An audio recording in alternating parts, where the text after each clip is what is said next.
And everybody may want to mute their microphones just in case. Okay.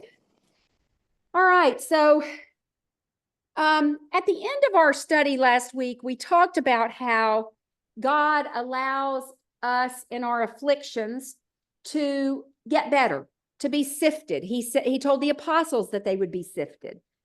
That in our disappointments, our discouragement, our losses, and our afflictions, we gain knowledge, we gain wisdom, we gain understanding, and we grow more patient, we grow more compassionate, I think. So it is a good way for us to learn to be more Christ-like and to know God better, as hard as it is. And so we talked about how God allows Satan to wound us so that the Lord can heal us.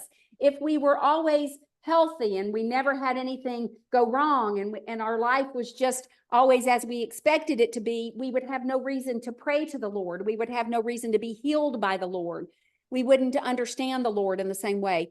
He brought Job low so that the Lord would lift him up. You know, he fell into the depths of despair and depression, and we'll talk more about that certainly starting next week. And you can see that in his language as he becomes more desperate. And yet God will eventually lift him up, not necessarily by explaining to Job all of the reasons why things happened, but explaining to Job who God is. And it allows us to know God better.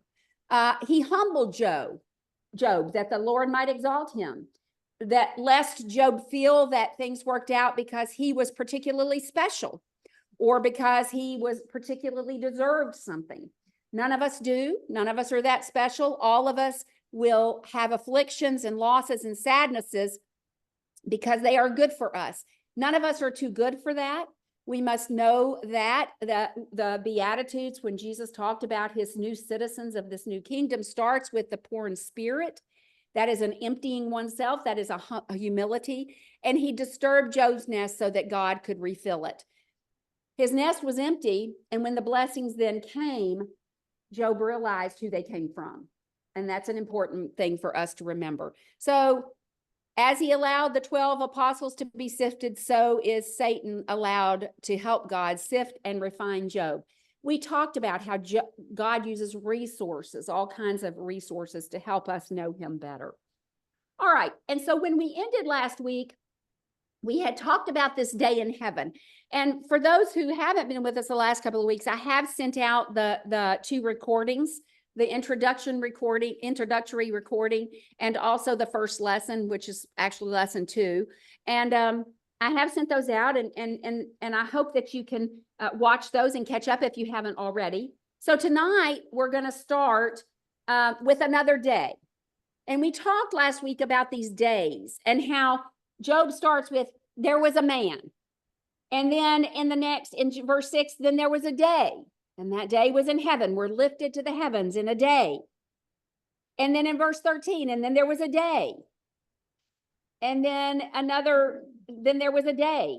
Again, there was a day in chapter 2. So we're seeing these days. And we talked about how the day that Satan appeared and this plan was hatched, and God allowed Satan to have the reins of control on afflicting Job to a certain point. Job may have been asleep while all of that was happening, happy to think that things were well, or he may have been offering one of his sacrifices. We don't know, but Job's day was just a normal day on that day that we're lifted to the heavens. We're going to come back to earth this afternoon, and we're going to start by looking at Job 1, starting in verse 13. After we have seen Satan, and we talked about who Satan was, his nature, the fact that the sons of God didn't seem to know who he was or recognize him as anything in particular. Remember, we talked about how beautiful Satan can look. He looks beautiful to us many times. The world can look pretty flashy and wonderful and glittery for us. And so in chapter 1, verse 13, now there was a day when his sons and daughters were eating and drinking wine in their oldest brother's house. And a messenger came to Job and said, the oxen were plowing and the donkeys feeding beside them, when the Sabaeans raided them and took them away. Indeed, they have killed the servants with the edge of the sword, and I alone have escaped to tell you. And while he was speaking, he hadn't even stopped speaking, another came and said, the fire of God fell from heaven and burned up the sheep and the servants and consumed them. And I alone have escaped to tell you. And while he was speaking, another also came and said, the Chaldeans formed three bands, raided the camels and took them away, yes, and killed the servants with the edge of the sword, and alone have I escaped to tell you.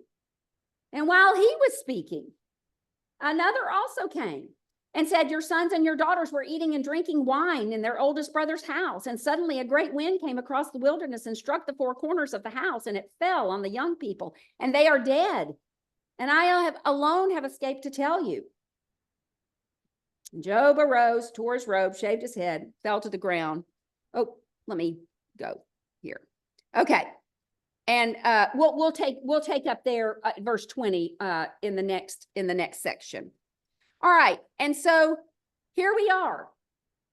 And so Satan went out from the presence of the Lord, and he struck Job with painful boils. Oh, this was the next section. I'm sorry. And while he was speaking, another came and said, your sons and daughters are eating and drinking. Okay, I've got these out of order. Sorry. This goes to the next one. Okay, so there was a day on the earth. It was a day back down on heaven, back down out of the heavens. It's such a simple sentence, isn't it? There was a day on the earth. But it wasn't so simple, was it? Not for Job, it wasn't. It wasn't simple at all, for in an instance, everything would change for Job.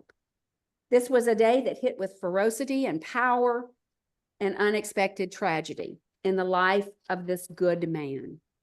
Not a perfect man, but a righteous man. A man who lived religiously and loved God. You know, it is interesting, days that we'll never forget. You know, I think about Job. He will live for years longer. But I can't imagine that he will ever forget this day.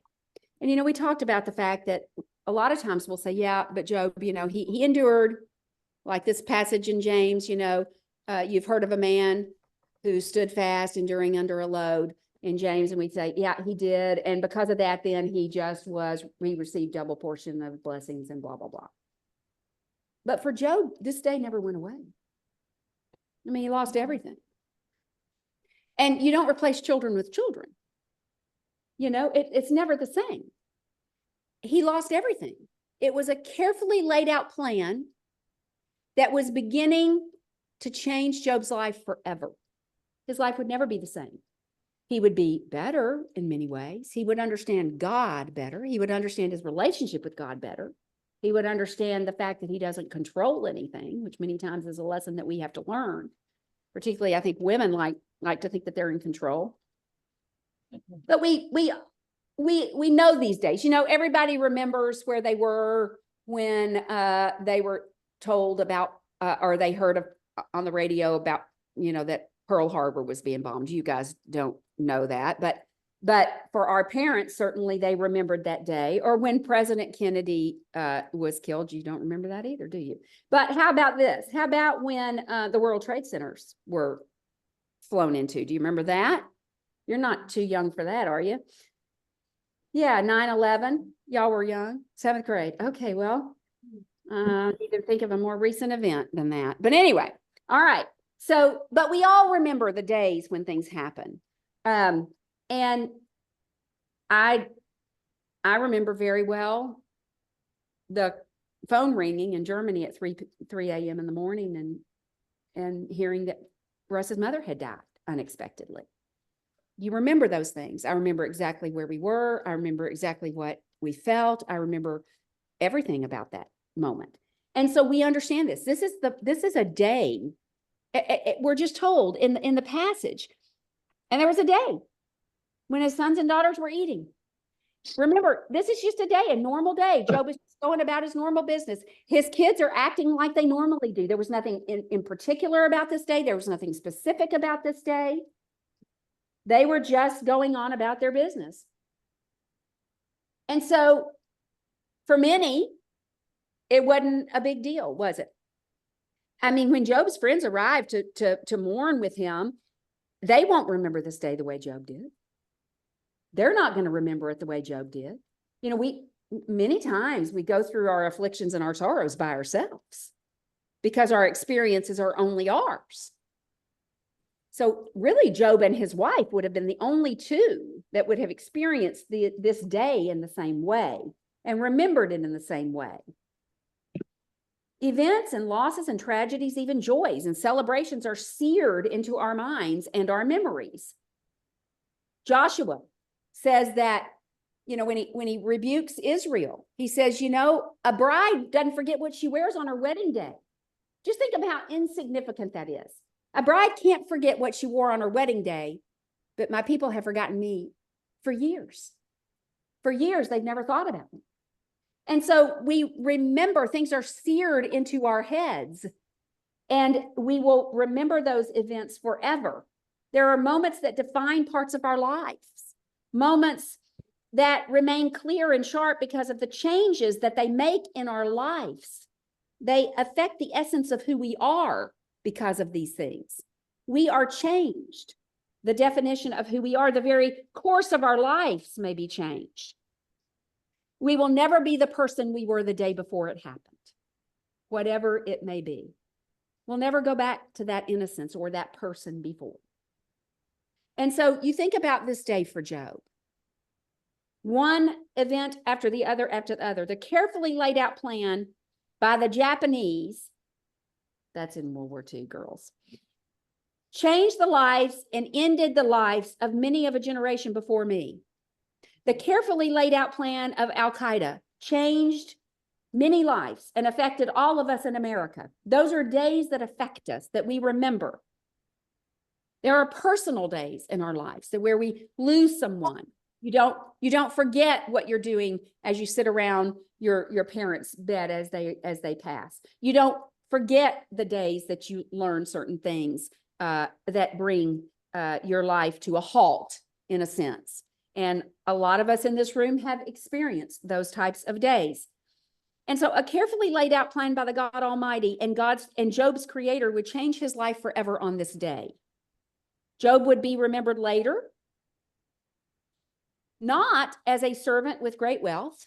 Isn't that interesting? He was. He would not be remembered for his wonderful health, that he overcame all these afflictions that Satan will put upon him.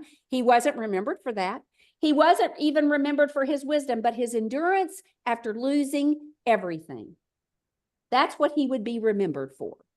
His endurance and his faith, the type of faith that he had that defined him. Using the Greek language for James 5 in verse 13 and verse 11, it says, you have heard of a man who stood fast, enduring under the load.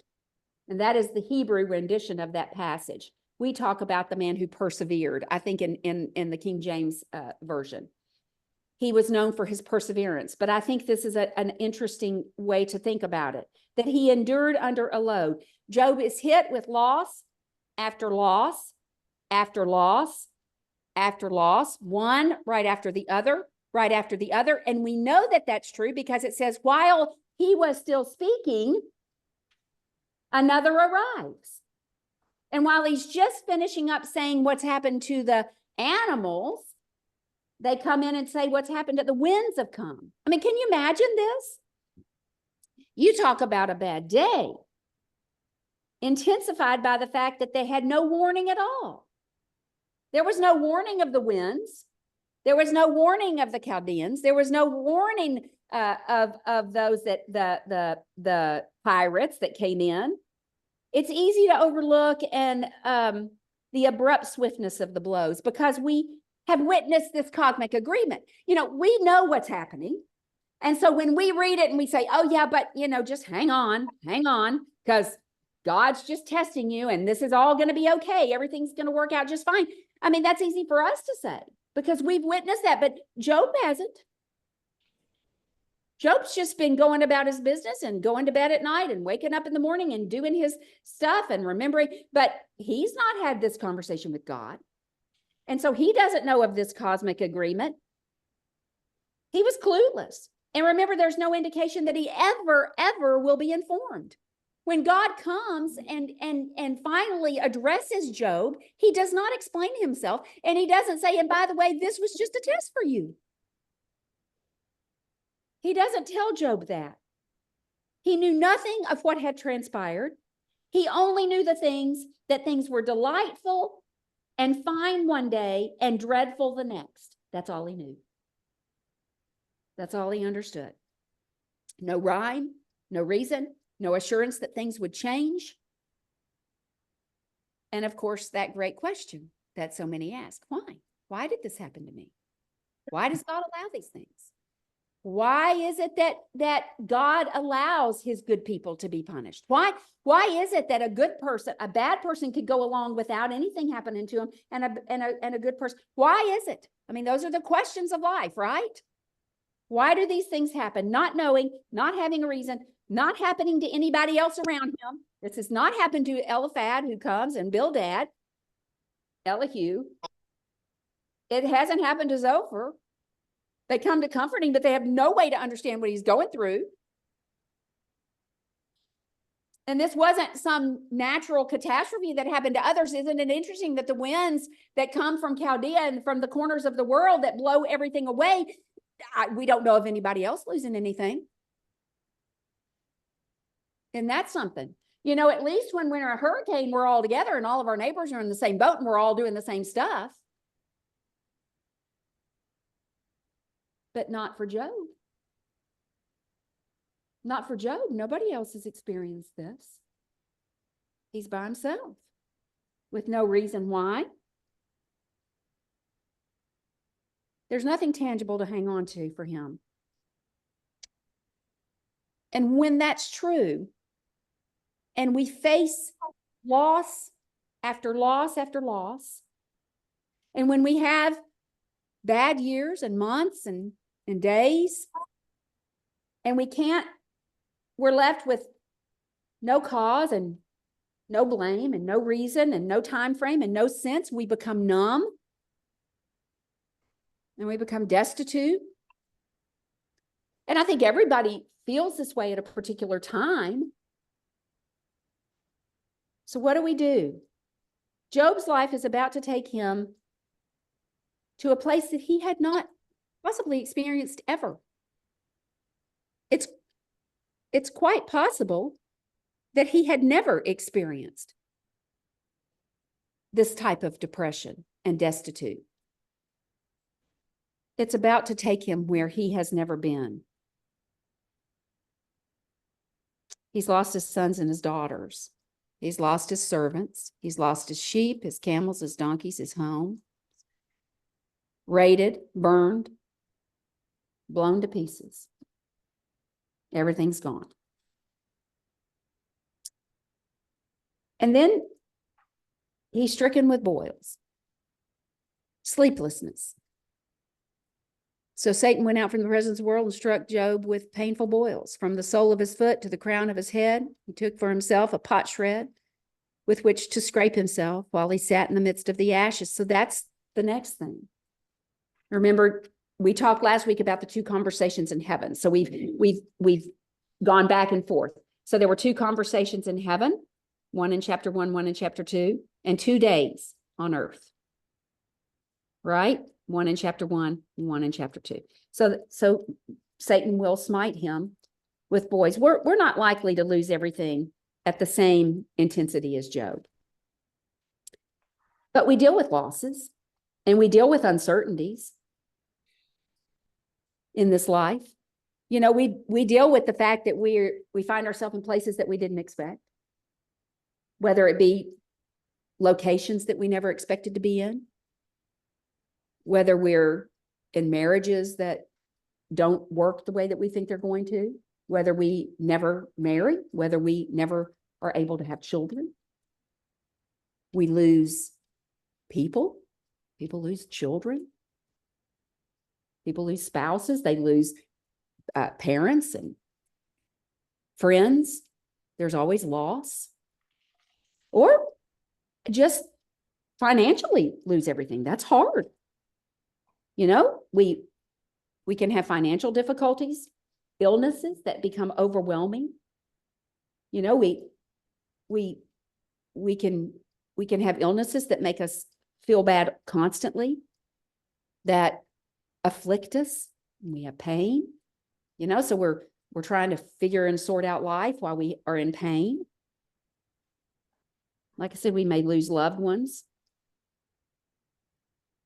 And we watch as children in the world are born into circumstances that strip them of their innocence at early ages. I mean, there are injustices that we don't understand. Some of the worst injustices I can think of. Injustices, unexplainable circumstances that befall all of us, some more than others. Birth defects. You know, you're sad if you have to deal with infertility, but you're sad if you have birth defects. And there's just all kinds of things that afflict all of us. And we're asked to deal with the unfairness of life at times when we are not watching for them, when they come unexpectedly to us, when we are not expecting them. And we don't know to watch to deal with them. And that's just true. You know, we can put it any way that we want to, but that is true. All of us will face situations and circumstances that we don't understand and that we did not expect to be in. And with each knock on the door, Job learned of another tragedy and another loss, and his life would never be the same. You know, I think about what he must have done and what he must have looked like and what that shock would have looked like. You know, would you, or could you cry? Would you cry? I don't know. I mean, would you almost be too shocked to even absorb it and cry? Would your heart race? Yeah. Or would it? Yeah, it would. Or would it stop completely? You know? I mean, that's what we're dealing with here. And that's what Job was dealing with. You would want to hear more, maybe. Maybe you wouldn't. You know, maybe you wouldn't want to know. Would you be compelled to ask more and more questions? You know, would it be like a bad train wreck where you don't want to look, but you do, and you don't want to know, but you do? Where did the wind come from? Did he ask? What do you mean there was a wind? Where did it come from? You mean it just blew in? Was it a tornado? Did it just pick up and set down? Did it kill anybody else? Did it take anybody else's homes? Was this just a wind that just came in and took my things? How many Chaldeans were there? Did they just come just that day from the east on that day? Had they just arrived? Did they just come to affect me? And yet, there are no answers. Job has no answers. Even if he asked the questions, there were no answers. Nobody could explain it to him. I mean, who would be able to explain it? They escaped by the skin of their teeth to come and tell him about it, but they wouldn't have known how the wind blew in. They wouldn't have understood what had happened. How in the world could it be that all of the children were dead? That all of the houses were gone? No answers. God had hidden the meaning. Not in punishment, but in testing, perhaps confidence. Although I think, like we talked about last week, God watched. You know, God never told Satan, he absolutely will not leave me. He said, have you considered him? He's righteous.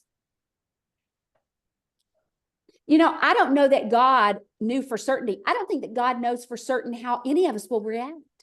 We have a free will until the day we die.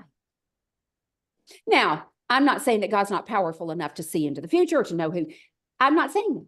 I'm saying God does not choose your will for you. Your will is yours.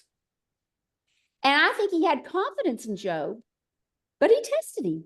You know, when he talked about testing the apostles and Jesus talked to them about it, he said, you're going to be sifted like sand.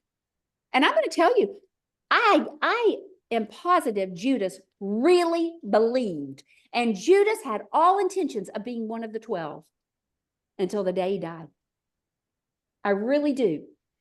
Until the day he betrayed Jesus. I think he had every intention. And God allowed him, just like the others, to be sifted, to be tested, to be afflicted, to be tempted. And that's what he allows Job to do, that he's testing and sifting him. And God would allow Job to lose a lot, much, in order that he may gain much more, not physically, but spiritually. That what he allowed Job to do was at the end of these months or years or however long it was, Job knew God. And that's what he allows us to do. And I'll tell you, there's a lot of people that die at a very old age who never know God, who never allow afflictions to bring them to God, who never allow their afflictions, their challenges, their sifting to bring them to that refinement. And we must allow that. We must believe in him. The silence in heaven was more devastating than the shocking news of the earth. Had God answered Job and told him the conversation he had had with Satan, that would have helped. It would have made the situation much less devastating. The devastating part was that God had disappeared and Job didn't know why things were happening to him and he didn't know how to deal with it. What was Job to do and to think as God remained silent before him? And of course, his conversations over the course of the book are that he wants God to allow him to have a day in court. It is a legal language that Job uses. He wants God to justify him, to vindicate him. He wants his day in court. But God is silent. The judge doesn't appear. So how do you process what's happening? The why? Where would he turn? Well, we're all faced with these questions. What will we do with this religion of ours? What does it really mean to us? Where do we go with this religion of ours? What would he do? Where would he go? How would he process? How would he explain and have peace in the chaos of everything that had happened? I mean, you think about just the mess he had to clean up. I mean, you ever think about the fact, we just distance ourselves from Job. You think about 10 children and their houses are all burned. Their houses are all destroyed. He's got to bury them all. 10 children. He's lost all his animals. So his livestock, which would have been his livelihood, his food, they're gone. So his way of life, our DoorDash would be gone. Terry, oh my goodness, wouldn't that be awful? What would you do? Just think about it. But I'm just saying, everything that made his daily life reality was gone. It was gone. He had to bury his children. His land would have been destroyed. It would have been a mess. I mean, can you imagine him walking through it? This is not some distant, some distant experience for Job. This is his life. And it's gone, and he's got to deal with it. And so he's got to explain and have some sort of peace again in the chaos of everything that's happened. How would he put the pieces of his life back together again? How would there ever be joy again? How do you have joy? I think about that a lot. When you have a loss or when you have an affliction or when you have something happen to you, our responsibility as Christians is to still be the light. Well, light is joy. Light is not sadness and madness and bitterness. One of the things in Lee's Ruth class that you can get online and listen to, she talks about Naomi. I mean, Naomi had become bitter. She was crusty. She was crisp. You've got to figure out how you're going to do what God would have you to do, even when the afflictions have come, even when the losses are there, even when the sorrow is there. You have to figure it out. What does it look like to go back to being what it was that you were religiously. Fortunately, Satan was not allowed by God to touch Job's heart. The essence of who he is, the real definition. And Job will not go far enough to make God responsible. And remember, Job knew nothing of what had transpired. He only knew that one day things were fine. And what he feared most had happened. And I will tell you that if we are to face what we fear most, which you could. And by the way, what you fear most will change in your lifetime. There's always something that you think, I don't know what I would do if that happened to me. I don't know what I'd do if that happened to me. I mean, we've got a lot of women in this room who have a lot of experiences and online whose lives have led them in all different ways that they did not anticipate. A lot of disappointments, a lot of heartbreaks, a lot of sorrows, a lot of tears, right? And so how do we face what we fear most were it to happen to us? And we have to prepare ourselves. And that's the answer. That's what Job had a pure and sincere relationship with his God. He was resolved in his service, and his focus was not on this life and the things in it, even though they blessed him. And even though he loved them, he took great pleasure in them and received tremendous joy from them.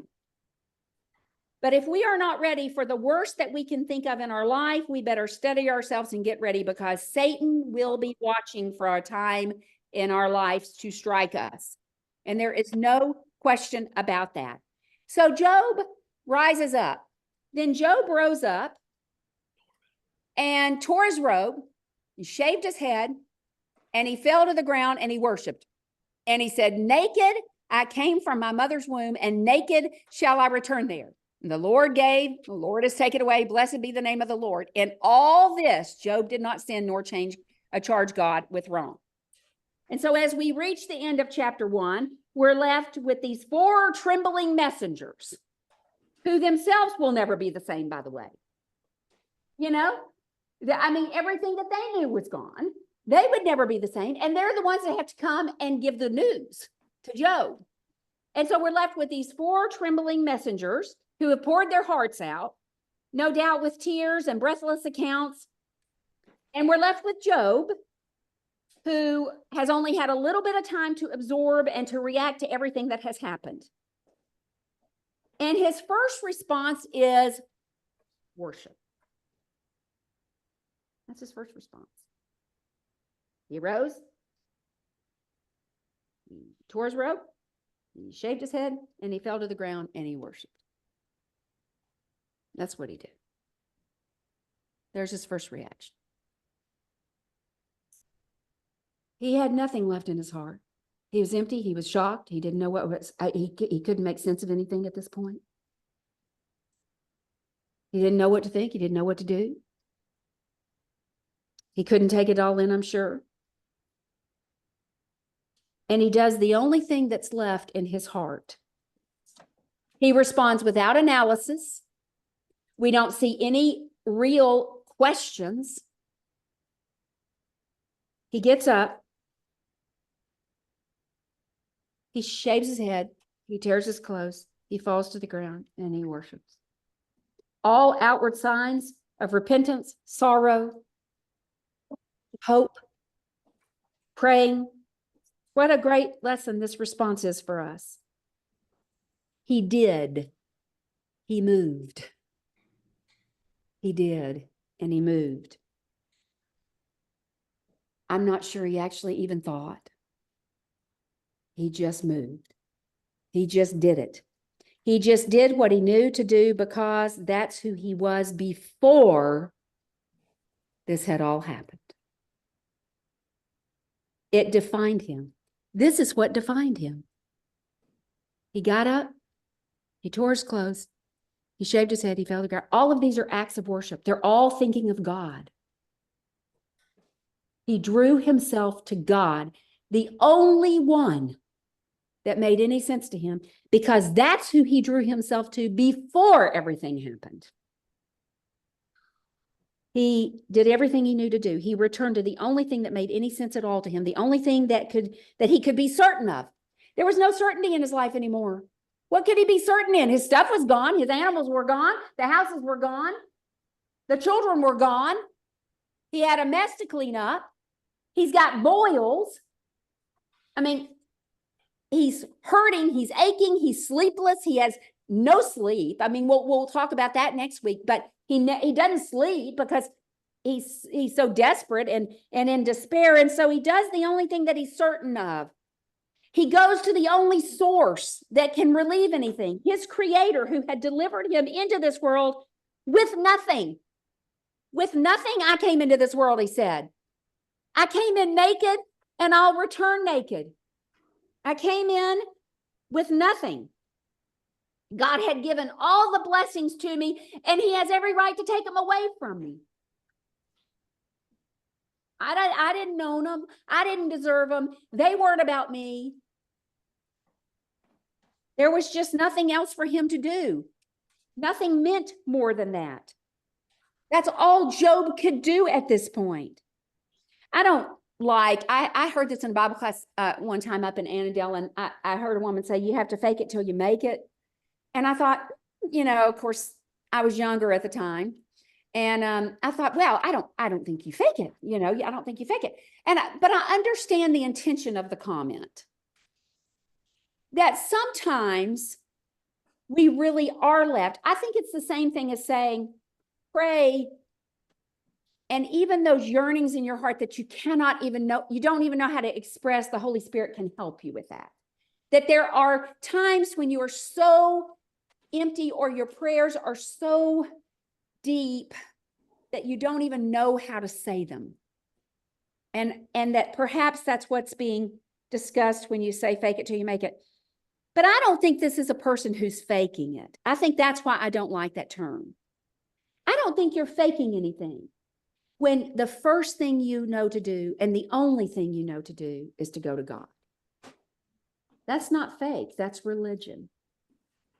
That what Job knew is there was no other way. That his children weren't coming back. The homes weren't going to be rebuilt. Not overnight. The animals were gone. He wasn't going to change the circumstances. He was a completely different man in earthly connotations. And I think that what Job displayed is someone who is really composed and defined by their religion. That's what religion is.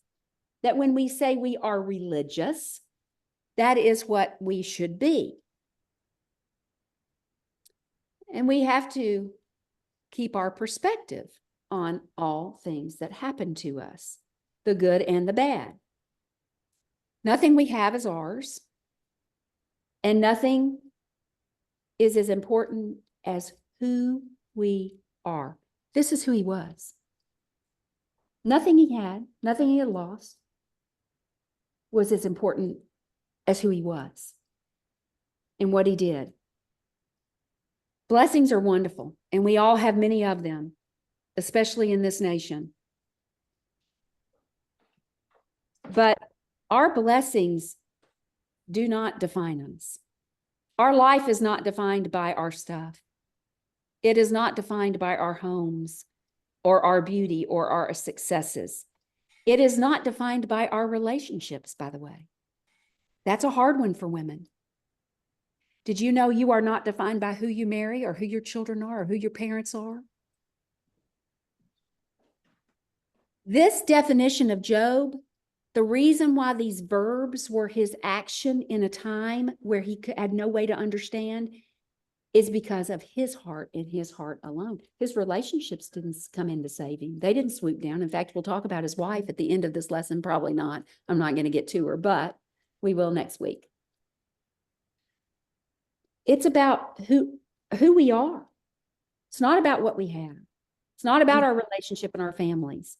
And I will tell you that the passages that talk about women who are saved, in childbearing, and that does not mean that bearing children and raising children saves you. It does not mean that at all. That is not at all what that verse means. In fact, there are a lot of women who never have a child, who never marry. It is not at all what it means. It means that we should be busy doing what it is God has given us to do in our roles. But your discipleship will save you. That's what will save us. That's what made Job do these things. His wife wasn't encouraging him to do them. It was he and he alone who understood. And if we spend more than a few minutes a day dwelling on what we have, or what we want, or what we need, which, by the way, is probably a very silly thing to say among us, we need to change that. And we need to start thinking about who we are, about how we can get closer to God, about how we can help others, about how we can be better lights, about how we can really get that foundation that we're building on firm. That's what we need to be spending our days with. And then we will react like this to tragedy and to sorrows and to afflictions and to circumstances we didn't expect to be in. Then and then alone. You know, this account is never, ever about Job's stuff. Stuff didn't own or control Job. And that is simple to see here. Now, I will say, and I've touched on this briefly, but something that's a bit harder for us is that Job's children didn't know him. We can live vicariously through our children if we're not careful. Our husbands, our children, and their activities can consume us. As mothers, it's hard for us to see, because we justify that. It's easy to justify that, you know, our whole devotion is to our homes and our children and our husbands. And we forget that our whole devotion really is about God.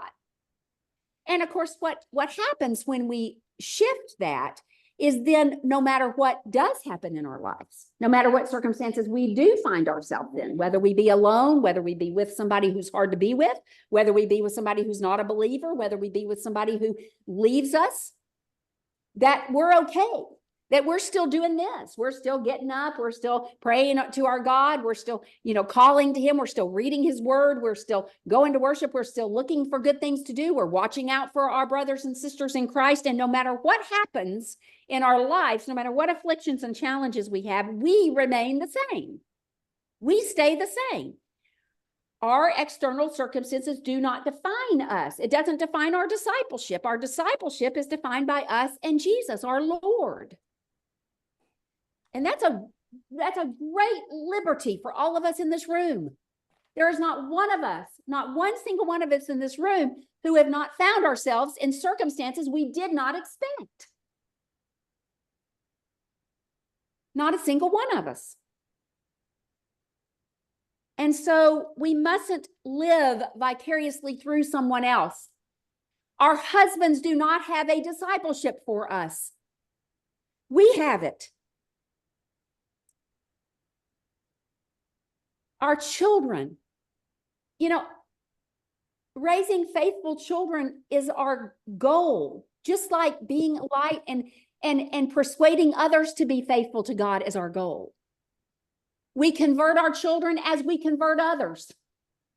It is important. I'm not diminishing the role. I took great responsibility for my two, but we don't define ourselves by somebody else. And that becomes very murky, dangerous water for all of us. When we marry somebody because we think they're so strong, and because we think they're going to be there and they're going to help guide us and they're going to be the ones, we're in very dangerous waters if we think that that's always going to remain constant, and it doesn't. And so we have to be very careful about those things. We are not our husbands or our children's, nor should our husband's successes and failures and our children's activities and circumstances define us. We cannot gauge our happiness and our existence based off of our families, our relationships. We serve them, we teach them, we bring them up in the admonition of the Lord, just as we do all of the other Christian family members that we have. It's a really hard thing in our Christian world because we want for you young women to find people to marry, to have children, but you may not. And that's okay. It's okay. You know, we've got among us those who are not married or who are widows, whose husbands have left, whose husbands are not faithful or not Christians, all circumstances. We've all had losses. We've had sorrows. We've had death this last year. Our families had a lot of that. And so all of us find ourselves in situations that we didn't expect. You know, I've often said, never, 20 years ago, when I was raising Will and Randy, who are now 40 and 39 and 40, would I have anticipated that my family picture would have 2 black babies and 1 missing? I wouldn't have anticipated that, would I? That's just not something you anticipate. You don't anticipate the sorrows of your life. That's a good thing. God didn't make me think of that in my 20s when I was raising him. He didn't make me think of it in my 30s when I was raising him.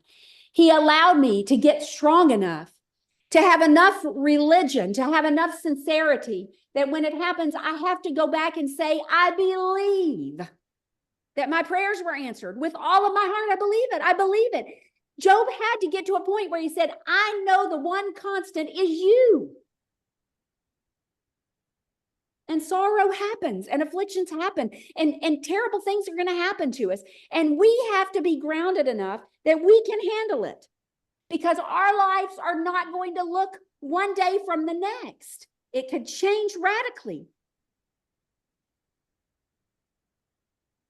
And I will tell you that Jenny is a huge encouragement to me. I haven't experienced what Jenny experienced. I haven't experienced that.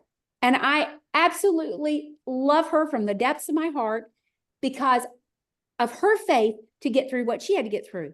I've had to get through things. Lee openly talks about the fact she married a man that's not a Christian. That's hard. There are things that make life hard.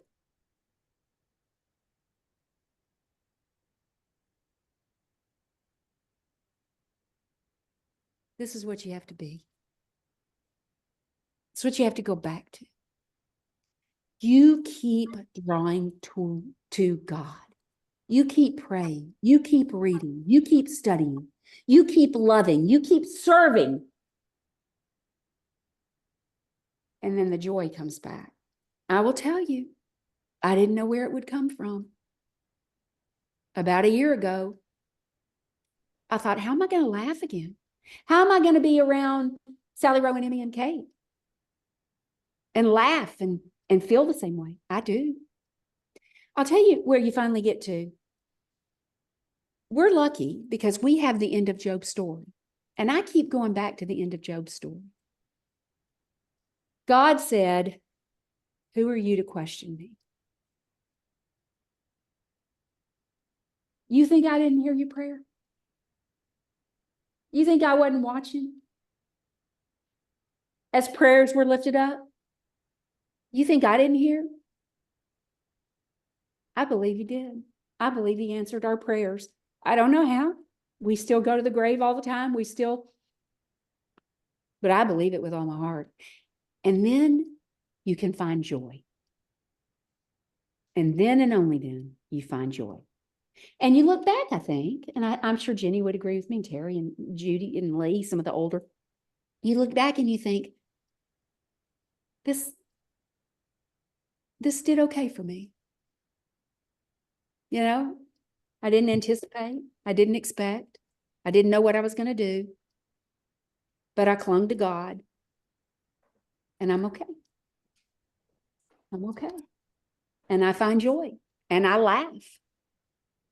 And I tell others about my God. And I strive to be a light. And I'll tell you, Terry and I talk about this. Terry and I talk every day. And I said, lights are not people that run around frowning. I mean, that's not fun to be around. I mean, people aren't drawn to that, right? People are drawn to light. But when we are mad or we are bitter or we are sad or we are sorrowful or we want to talk about ourselves all the time and everything that's ever happened to us and we want to bring the burden to everybody else, that is not light. And we've got to figure out how to get out of that. We have to figure out how to get out of it, because that is not the way God's people live. Our happiness is about our relationship with God, and it depends upon that. Our joy, our happiness, our service, our effectiveness. Sometimes our effectiveness is because of our afflictions. Sometimes we are effective because we have been through something. You know? And that's just the way that is. May we always have enough challenges and trials that we may be sifted to be refined, to adjust, to readjust, and to readjust, to be better. Job's losses saddened him deeply, and he will talk about the things that he misses so badly as we go through the text. I'm going to stop tonight. It's 8 o'clock. I didn't get through my lesson, obviously. But I think it's a good place to stop. We need to consider those things that we do. And we need to strive to have that relationship with God, that when the worst thing we could ever imagine happens to us, if it ever does, which it may not, we just do this. We get up, we pray, we study His Word, we draw close to our family of God, the fellow citizens. I'll tell you what it'll do for you. It'll make you yearn for heaven more and more and more and more. I just cannot wait. Some days I beg Jesus to come. Come now. Come now. Come take us. I mean, perfected and complete and whole in this presence of God, with the Lamb being the light. I mean, what is that even? Man, boom, your head just explodes thinking about it. It's that emoji with the, I don't know many. I know that one. Probably because my head explodes a lot. But, I mean, come on, And so there's no trial, no affliction we can have that would take us away from that if we've got that relationship right from the beginning. I'm going to quit the recorder.